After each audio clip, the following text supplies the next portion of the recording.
Hampir di setiap perangkat elektronik modern yang kita gunakan sehari-hari, terdapat baterai lithium-ion. Pada kemasannya, selalu ada 4 peringatan keselamatan utama yang tertulis. Jangan pernah dibasahi, jangan dipanaskan atau dibakar, jangan dihubung singkatkan, dan jangan ditusuk atau dibongkar. Namun, apakah kita berpikir apa yang sebenarnya terjadi jika aturan-aturan tersebut diabaikan? Secara fisik, baterai lithium terlihat sederhana, hanya berupa tabung logam kecil. Namun, di dalamnya terdapat struktur berlapis yang dipasang sangat padat. Baterai ini terdiri dari 2 elektroda utama, yaitu elektroda positif berbahan litium dan aluminium, serta elektroda negatif berbahan grafit dan tembaga. Kedua lapisan berkutub ini digulung rapat seperti roti gulung, dan satu-satunya hal yang memisahkan mereka agar tidak saling bersentuhan adalah sebuah lapisan plastik pemisah atau separator yang sangat tipis. Selama kedua elektroda ini terpisah,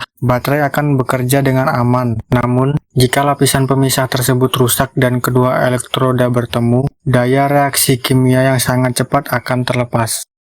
Aturan pertama yang diuji adalah larangan membasahi baterai. Ada anggapan populer di masyarakat bahwa baterai lithium akan langsung meledak atau menyala jika menyentuh air. Untuk membuktikannya, baterai dimasukkan ke dalam wadah berisi air keran biasa. Hasilnya justru berlawanan dengan mitos tersebut. Tidak ada ledakan, tidak ada percikan, dan tidak ada api. Hal ini terjadi karena air keran biasa merupakan konduktor listrik yang tergolong buruk. Namun, kondisi berubah drastis ketika air tersebut diberi campuran garam dapur. Garam meningkatkan konduktivitas air secara instan. Hasilnya, air garam menjadi jalur pengaliran arus luar secara perlahan dari kutub baterai ke kutub lainnya, menyebabkan daya baterai terbuang secara bertahap tanpa terjadi ledakan seketika.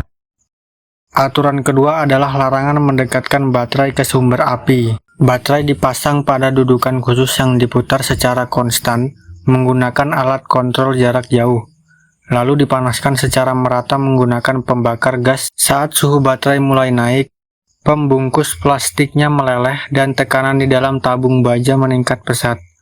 Pada tahap ini, fitur keselamatan baterai, yaitu katup pembuangan tekanan, berhasil bekerja dengan melepaskan asap bertekanan untuk mencegah tabung baja meledak begitu saja. Namun karena paparan panas dari luar terus diberikan, baterai masuk ke fase paling berbahaya yang disebut thermal runaway. Pada titik ini, bahan kimia di dalam sel baterai mulai hancur dan melepaskan panas serta molekul oksigen secara bersamaan. Akibatnya, reaksi pembakaran tidak lagi membutuhkan api dari luar. Baterai itu sendiri telah berubah menjadi sumber api yang menyemburkan material membara selama beberapa detik.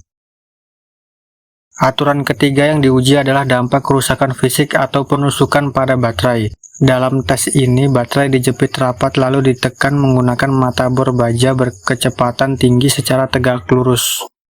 Begitu matabor menembus tabung logam luar, reaksi ekstrim terjadi secara seketika tanpa jeda. Matabor berbahan logam bertindak sebagai penghantar yang menghubungkan elektroda positif dan negatif di bagian dalam baterai. Terjadilah konsleting internal terpusat yang memicu peningkatan suhu luar biasa tajam.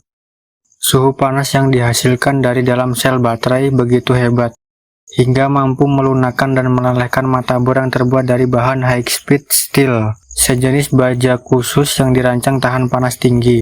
Eksperimen ini menjadi alasan utama mengapa baterai yang penyok, retak, atau peot akibat kecelakaan sangat berbahaya untuk terus digunakan. Uji terakhir mencoba membuktikan apakah konsleting dapat memicu bahaya tanpa perlu menggunakan air, api, atau bor.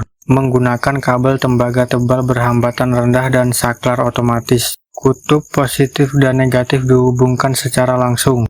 Saat saklar ditutup, arus listrik dalam jumlah sangat besar mengalir mendadak. Baterai mulai panas dengan cepat hingga suhu sekitar 63 derajat Celcius. Namun uniknya, suhu tersebut kemudian stabil dan tidak menghasilkan ledakan maupun semburan api.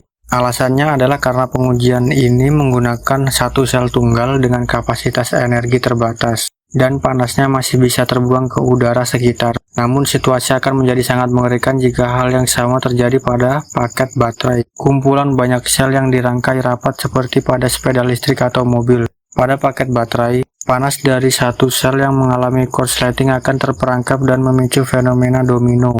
menyulut sel-sel di sebelahnya hingga terjadi ledakan hebat. Melalui keempat pengujian ekstrim tersebut, satu pola utama dapat disimpulkan. Air garam, paparan panas, perusakan fisik, maupun hubungan arus pendek semuanya berujung pada kegagalan yang sama, yaitu korsleting internal atau internal short circuit. Baterai litium sejatinya tidak berbahaya karena kinerjanya yang acak atau tidak terprediksi. Resiko utamanya terletak pada sifat kimianya. Ketika struktur pemisah internalnya rusak, reaksi pembakarannya akan memberi makan dirinya sendiri tanpa memerlukan oksigen luar, membuat baterai tidak sekedar terbakar, melainkan menjadi sumber api itu sendiri. Dari pengujian ini kita belajar bahwa terlepas dari apapun pemicu luarnya, baik itu api, air garam, kerusakan fisik, maupun korsleting, semuanya bermuara pada satu kegagalan fatal yang sama, yaitu internal short circuit. Pemahaman ini menjadi pengingat penting bagi kita semua untuk selalu memberlakukan dan menyimpan perangkat berbahan baterai litium secara bijak dan aman.